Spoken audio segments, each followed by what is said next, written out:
One night in Arizona, it's late, and a logging crew, they're driving back to town after a day at work. And suddenly, boom, they see a super bright light in the sky shining down on them through the gaps in the trees. And the guys, they're all like, what the hell is that? So they drive closer to the source of the light and they stop. And they're thinking, it might be a flying saucer or something. And one of the guys, his name's Travis, he jumps out of the truck and he starts walking toward the light. And he stands under the saucer right in the spotlight. And suddenly, pow, another beam of light hits Travis and it sends him falling backwards and he's knocked unconscious. And his coworkers, they're still in the truck and they panic and they're like, oh shit, and they speed away. Then, sometime later, Travis wakes up and he's lying on a raised table inside what appears to be a metallic room. And he notices he's surrounded by 3 creatures, aliens, and they're all looking down at him. And Travis freaks out and he jumps off the table and he grabs a cylinder object and he starts swinging it around, hoping that they'll back off, and they do.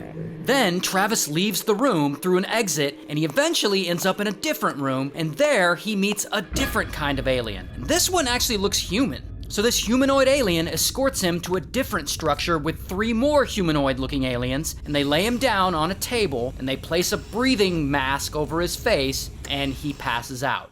Sometime later, he wakes up and he's lying on the highway in the middle of nowhere, about 30 miles from where he was abducted. And it felt like he had only been gone a few hours, but in reality, he had actually been gone 5 whole days. And he's confused, but he walks to the nearest phone booth he can find and he calls someone to come pick him up. Now, I know what you're thinking. You're thinking, Ray, an alien abduction story? Did this really happen? Well, to figure that out, let's back this up.